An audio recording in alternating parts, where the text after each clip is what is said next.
말씀으로 통치하시잖아요. 하나님이 원하시는지 우리에게 말씀과 성령으로 나타내 주시는데, 이제 그런 것들을 소홀히 하면 우리 가운데 하나님 나라가 이루어질 수 없잖아요. 하나님이 다스리는 나라가 이루어지지 않지 않습니까?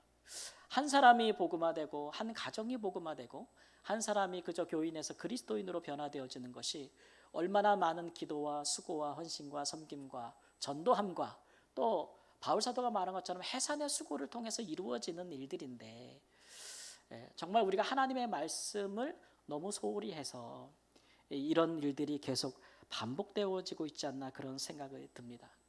예수님 말씀처럼 하나님의 말씀 진리가 너희를 자유케 하리라 이렇게 예수님께서 말씀하셨는데, 오늘날 많은 먼저 복음을 들은 나라들의 교인들이, 그리스도인들이 그 예수님의 세계를 모르는 것 같아요.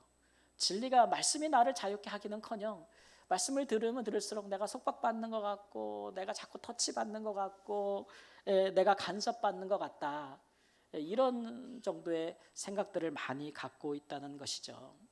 그것은 예수님을 믿고 따르는 우리가 가져야 될 생각도 아니지만, 우리를 구원하시기 위해서 예수님께서 걸어가신 길도 아니란 말이죠. 그래서 교회든 그리스도인이든 하나님의 말씀을 진실로 원하고 사랑하는 그런 일들이 회복되어져야 될 줄을 믿습니다. 우리가 진짜 바라는 것이 하나님의 말씀이 되고, 내가 그 말씀대로 살면 얼마나 기쁠까? 내가 정말 우리에게 주신 하나님의 말씀대로 살면 얼마나 내가 주 안에서 행복할까? 또 하나님이 얼마나 우리와 함께 하시면서 그 살아계신 일들을 나타내실까? 이런 것들을 정말 깨닫고 사모하고 위해서 기도하고 또 말씀을 성취해보는 은혜가 이 시간 있기를 우리 주 예수님의 이름으로 축원합니다. 예수님은 어떻게 하나님의 말씀을 귀히 여기시고 어떤 상황에서든지 하나님의 말씀을 따라 그것을 준행하며 사셨는지를 오늘 본문 말씀에서 잘 보여주고 있어요. 우리가 마태복음을 계속해서 살펴보는 중에 오늘 거의 이제 마지막에 이르고 있는데, 예수님께서 예루살렘 성 밖으로 십자가를 지고 나가시는 모습입니다. 그런데 예수님에게 어떠한 자비도 허락되어지지 않는 것을 우리가 볼 수가 있어요. 로마의 군병들이 성 밖을 나가다 예수의 십자가를 시몬이라고 하는 구레네 사람에게 억지로 지게 한 것을 성경이 기록하고 있어요. 이것을 보면 예수를 불쌍히 여겼나 보다 이렇게 생각할 수도 있지만 사실 그렇지 않습니다. 예수님은 십자가를 지고 형장에 가기 전에 너무나 많은 매를 맞고 너무나 많은 채찍질을 당하셨어요. 그러니까 군인들이 생각할 때에 십자가형은 십자가를 죄인이 지고 자기 죽을 곳까지 가야 되는 거예요. 그런데 그 전에 예수가 어떻게 될 것을 우려한 거예요? 죽을 것을 우려한 거예요. 그래가지고 다른 사람에게 그 십자가를 지고 대신 가게 하는 거죠. 억지로 했다고 했으면 누가 십자가를 지고 싶겠어요. 그런데 형장에 가기 전에 죄인이 죽어버리면 그건 누구 책임입니까? 그것을 집행하고 호송하는 사람의 책임이잖아요. 그러니까 자기의 책임을 면하기 위해서 그렇게 한 것이라고 볼 수가 있습니다. 또 어떤 사람이 십자가를 지고 가는 예수님에게 쓸개 탄 포도주를 가지고 왔다라고 했습니다. 복음서에는 여러 가지로 좀 설명이 다른데, 또 몰약이라는 것을 탄 포도주다 혹은 신포도주다 이런 언급이 있어요. 주로 이것을 먹으면 좀 약간의 그 감각을 마비시키는, 그러니까 마취제 역할을 하는 것이라고 볼 수가 있습니다. 우리가 예수님의 순환 장면을 잘 살펴보면 두 번에 걸쳐서 이렇게 포도주, 신포도주가 제공된 것을 볼 수 있는데, 십자가를 지고 가는 중에 준 포도주, 예수님이 너무 고통스러우니까 그렇게 조금이라도 고통을 덜 느끼도록 할 수도 있겠지만, 전체적인 맥락에서 보면 이 첫 번째 제공된 포도주는 예수님에게 마취 역할을 하는 포도주를 줌으로써 극한의 고통을 견디도록. 왜 그렇습니까? 사람이 정말 육체적인 고통이 심하면 어떻게 될까요? 기절합니다. 기절을 정신 잃고 쓰러질 거 아니에요. 기절할 거 아니에요. 그래서 기절하지 않도록, 그리고 형장까지 끝까지 갈 수 있도록 하는 그런 것인 모습이라고 볼 수가 있겠습니다.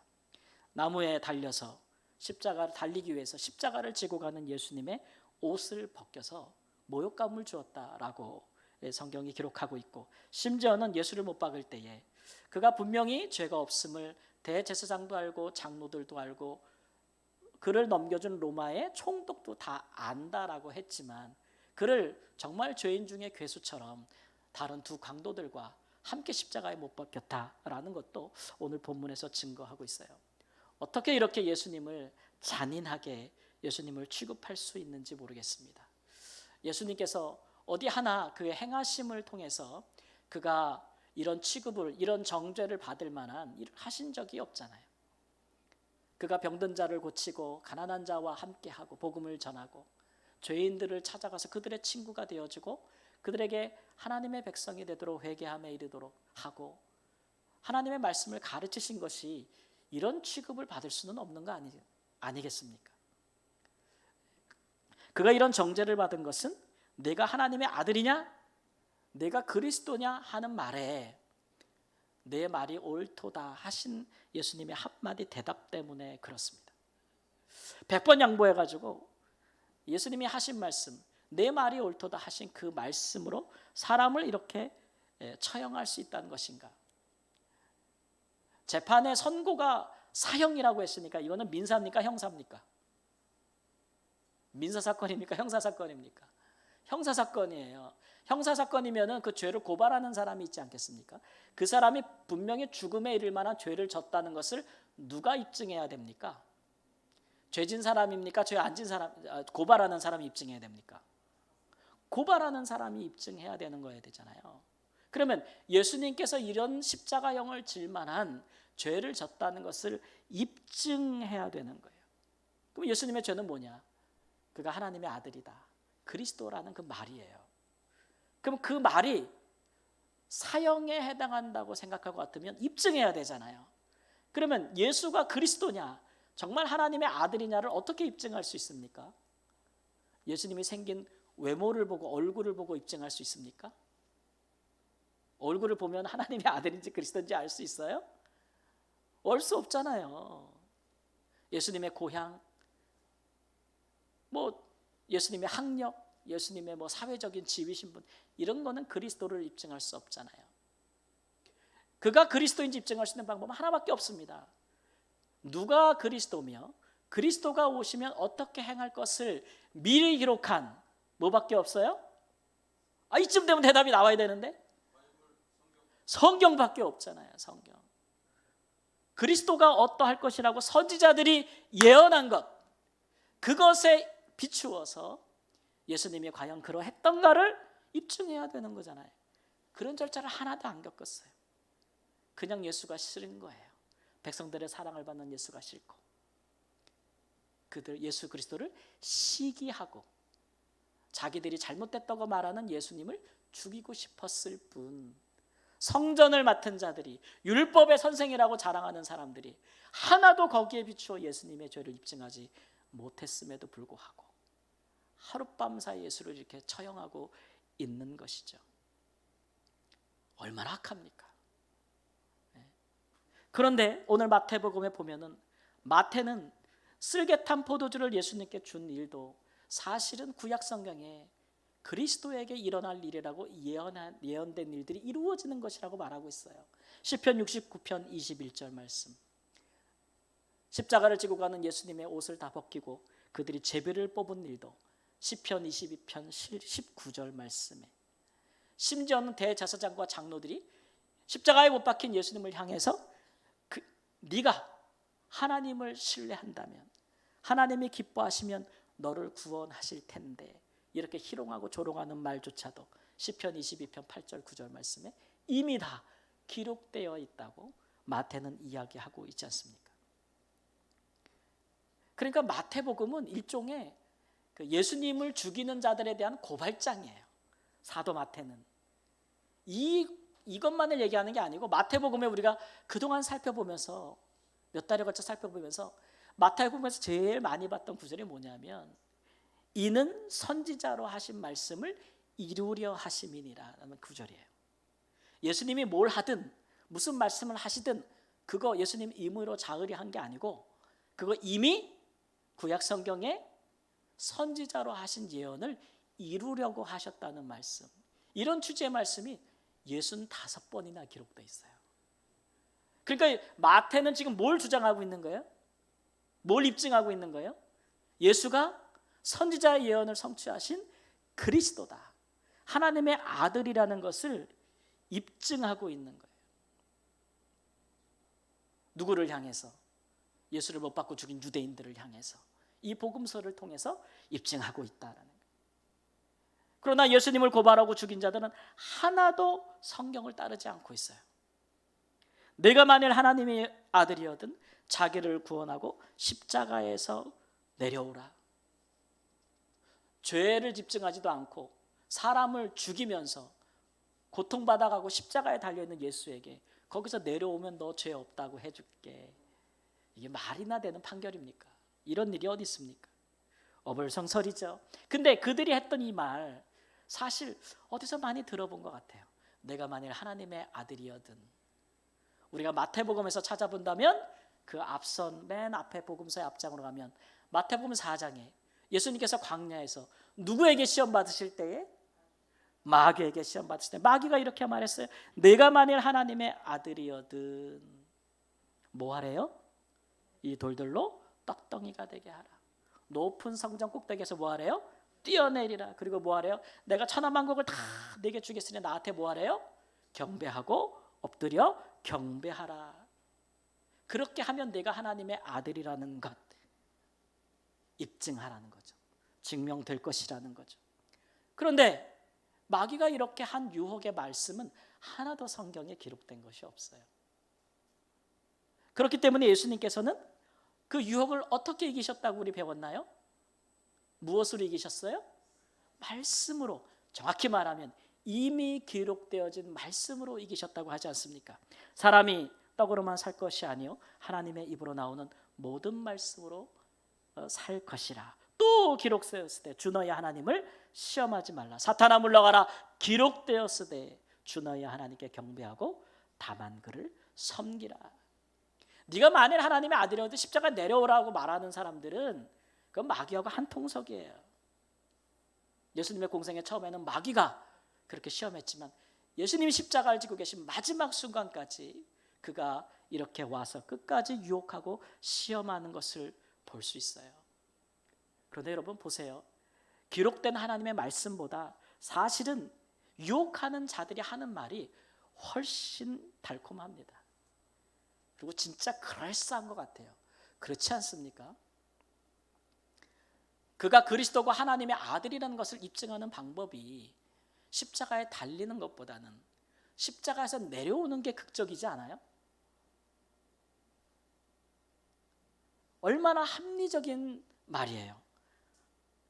한 방에 다 끝나는 거 아니에요. 십자가에서 내려오면 뭐 하겠대요? 우리가 다 믿겠대. 십자가에서 내려오면 우리가 다 믿겠대. 이보다 더 빠르고 확실한 방법이 없어요.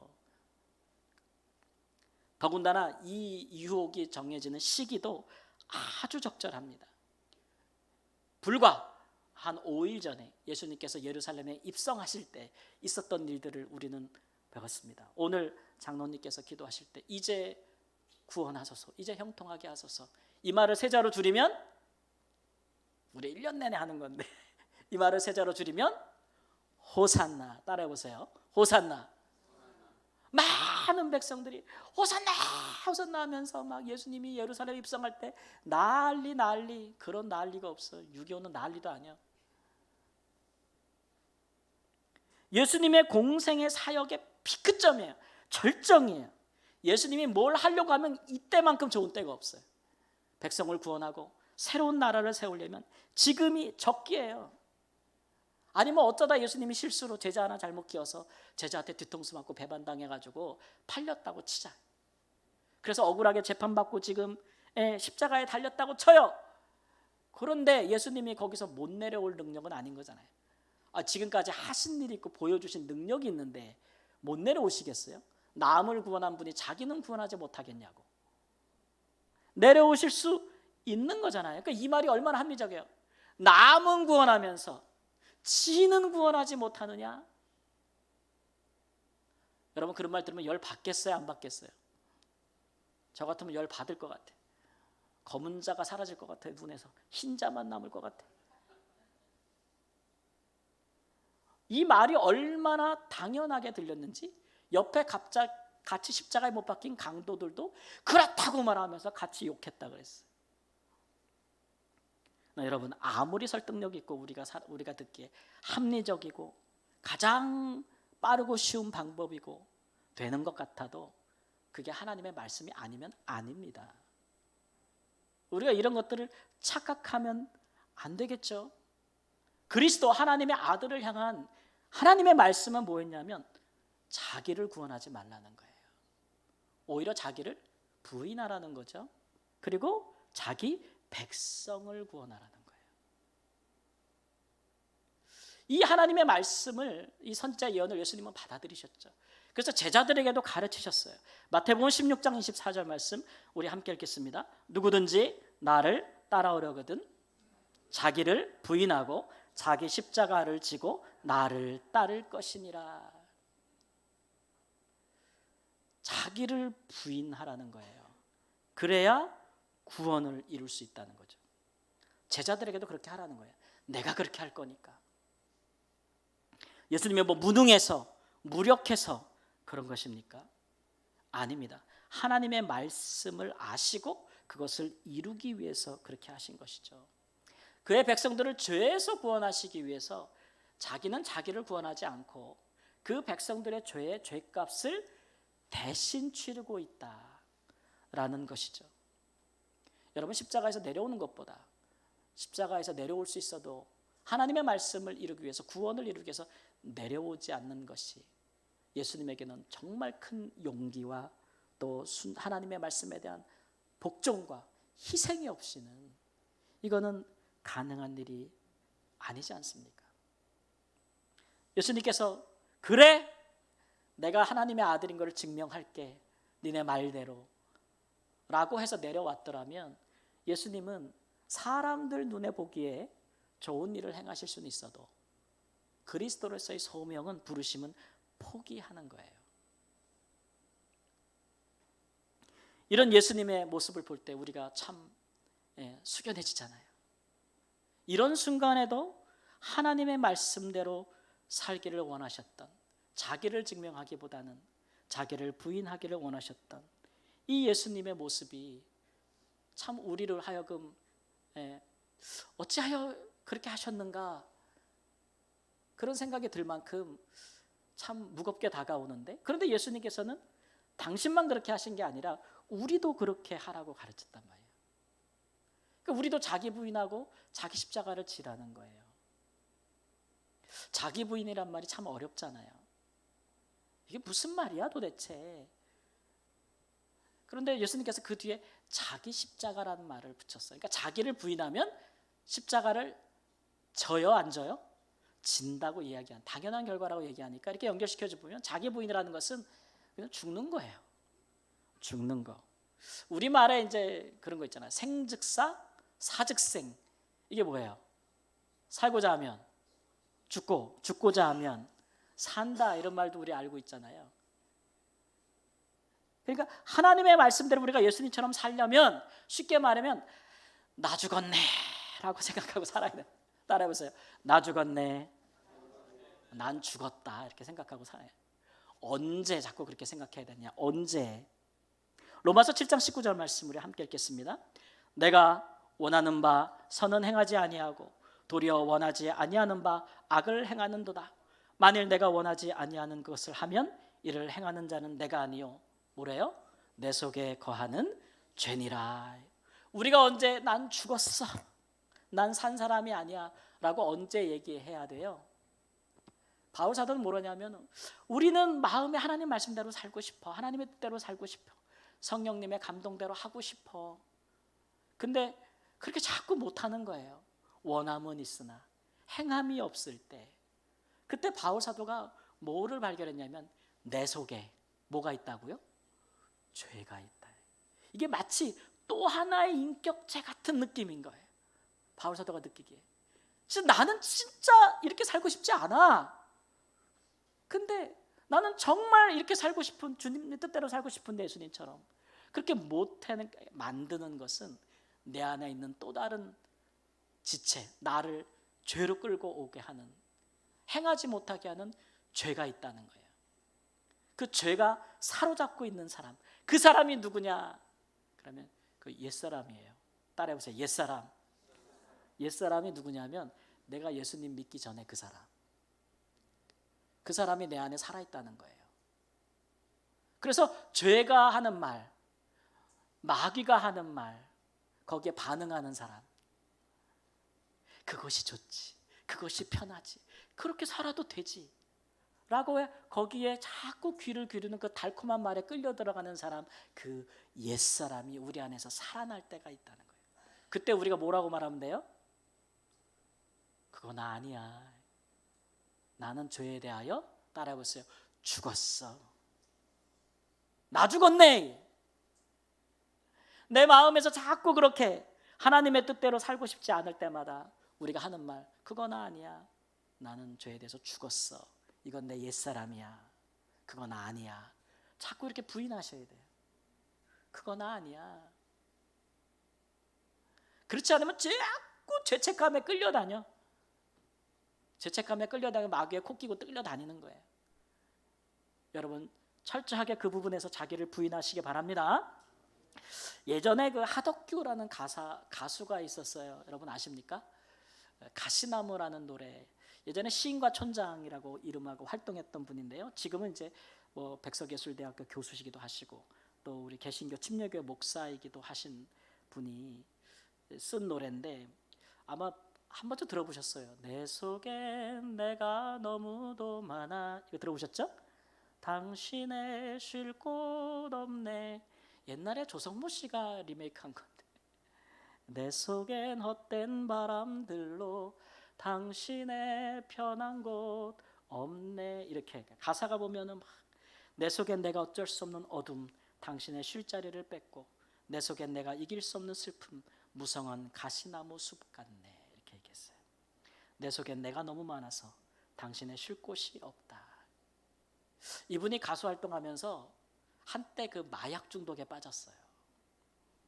그러면서 너무 거기서 헤어나오기 위해서 굉장히 많은 아픔이 있고 노력을 하셨는데 그가 회심하고 이렇게 하나님의 길을 가면서 이런 가사들이 참여하는 마음으로 쓴 것이라고 해요. 내 속에 하나님의 말씀을 거부하고 하나님의 뜻대로 살기를 싫어하는, 또 하나님의 말씀을 깨닫고도 거기에 반응하지 않는 그런 또 다른 내가 있다는 것. 바울은 그게 뭐라 그랬어요? 내 안에 죄에 반응하는 옛사람. 근데 우리는 옛사람이에요, 새사람이에요? 새사람. 그러니까 옛사람이 자꾸 우리 안에서 죄짓자고 할 때, 하나님 말씀대로 살지 말자고 할 때 우리 뭐라고 얘기해야 돼요? 그거 나 아니라고. 나는 죄에 대해 이미 죽었다고. 예수님께서 십자가에 못 박힐 때 나도 같이 못 박혔다고. 옛사람에 대해서는 부정하십시오. 부인하십시오. 그래야 새 사람으로 살 수 있는 줄 믿습니다. 우리가 언제 특히 우리가 우리 자기를 부인하기가 어렵냐면 우리가 제일 잘 나갈 때예요. 우리가 제일 잘 나갈 때는 유혹도 제일 강합니다. 사람들이 다 잘 나가기를 원하고 인생에서 가장 성공하기를 원하고 그럴 때가 원하지만 그때 오히려 마귀의 유혹은 가장 강한 법이에요. 그럴 때 우리가 자기 부인하기가 참 어려워요. 근데 예수님은 그 순간에 자기를 부인하고 모든 사람들이 예수님을 왕으로 삼기 위해서 난리 났을 때 딱 자기를 부인하고 하나님의 말씀대로 십자가를 지시잖아요. 이번 주간에 태국에 계신 어떤 한 선교사님이 또 저를 갑작스럽게 이렇게 방문해 주셨습니다. 그분은 제가 우리 교회 파송을 받아서 아프리카 말라위에 가기 전에 거기서 이미 7년 동안 선교 사역을 하시다가 제가 말라위 입국하기 4년 전에 말라위를 떠나신 분이에요. 그래서 한국에서 개척교회를 하시다가 다시 훈련을 받고 태국으로 가셔서 선교를 하시다가 거기서 벌써 10몇 년 하셨죠. 그래서 많은 얘기를 하는데 그분이 이제 앞으로는 어떻게 하실래요? 이제 태국 가서 굉장히 적응 잘하시고 사역도 편안해지고 어느 정도 궤도에 오르게 돼서 이제 거기서 은퇴하시겠네요. 제가 그랬더니 아니라고 그러시더라고요. 그래서 왜요, 선교사님? 이제 예순도 넘으셨는데 쉬셔야죠. 그랬더니 그분이 하시는 말씀이 안 돼요. 그러는 거예요. 지금 이주민 선교를 하려고 준비 중이에요. 그러는 거예요. 그러니까 지금은 선교의 경계가 무너졌다는 거죠. 예전에는 타문화권으로 가는 게 선교였는데 지금은 한국에도 엄청나게 많은 외국인들이 들어와 살잖아요. 그렇죠? 그들에게도 하나님의 말씀을 전할 사람이 필요해요, 안 필요해요? 필요한데 한국에 계신 분들은 그 나라 사람들의 말을 못하는 거예요. 근데 이분이 기도하다가 한국에 있는 많은 태국 사람들을 위해서, 이분은 영어도 잘하고 태국말도 잘하니까 한국에 있는 많은 아시아 사람들을 위한 한국 내에서 선교를 다시 꿈꾸고 준비하고 계시더라고요. 아유, 목사님 이제 은퇴도 얼마 안 남았는데 이렇게 맨 땅에 헤딩하려고 그래요. 막 이렇게 우스갯소리 얘기하면서 얘기했는데 그분이 그러시더라고요. 선교사님, 목사님도 알고 나도 알잖아요. 우리가 가장 잘 나가고 평안할 때, 그때에 우리가 그것을 내려놓지 못하면 그때부터는 주를 위해 사는 게 아니에요. 그러시더라고요. 그때부터는 나 자신을 위해 사는 거예요. 근데 점심 먹고 오다가 딱 그 말씀을 하시는데 그게 마음에 너무 박혔어요. 그래, 우리가 가장 잘 나갈 때, 모든 것이 이대로만 됐으면 좋겠다. 그럴 때 이제는 더 이상 내가 고생할 일이 없겠다. 더 이상 내가 질 십자가가 있겠는가? 이만하면 충분히라고 생각이 됐을 때, 그때에 우리가 예수님 본받아서 끝까지 주님을 따라가려는 마음, 십자가를 지려는 마음이 없으면 그때부터는 주를 위해 사는 게 아니에요. 그때부터는 이제 자기를 위해 살게 되는 건데, 그 경계선에서 머뭇거리며 주님처럼 행동하지 못하는 많은 목회자들과 많은 성도들이 결국은 그 끝이, 그 마지막이, 그 신앙이 더 타락하고 본받을 만하지 못한 일들이 많다는 거죠. 그렇지 않습니까, 여러분? 우리가 그것을 보고 있지 않습니까? 우리 시대에. 사랑하는 형도 여러분, 자기를 부인하고 자기 십자가를 지고 예수님을 따라가는 것, 너무 무겁게만 느껴지십니까?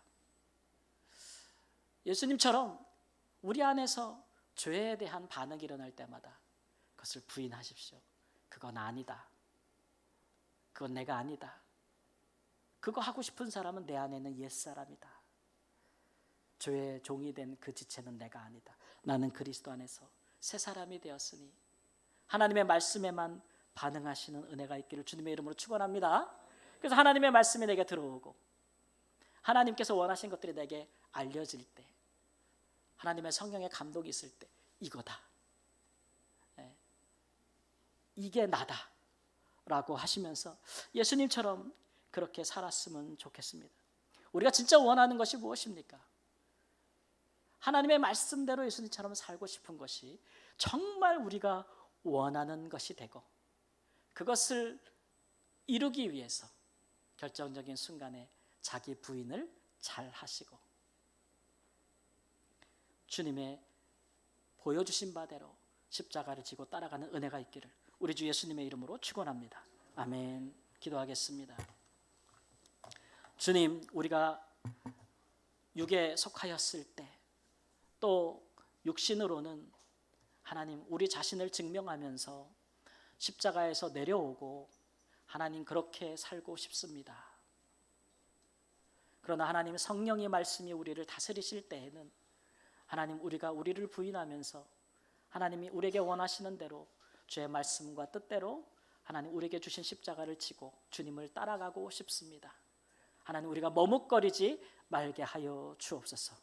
우리의 이러한 결단과 하나님 원함과 행함을 통해서 하나님의 나라가 우리 가운데 이루어지고 주의 통치가 이루어지고 구원이 이루어지고 하나님이여 주께서 영광을 받아주시는 줄을 믿습니다. 우리를 그러한 길로 인도하여 주옵소서. 존귀하신 우리 주 예수님의 이름으로 기도합니다. 아멘. 우리 찬양함으로 하나님께 봉헌하겠습니다.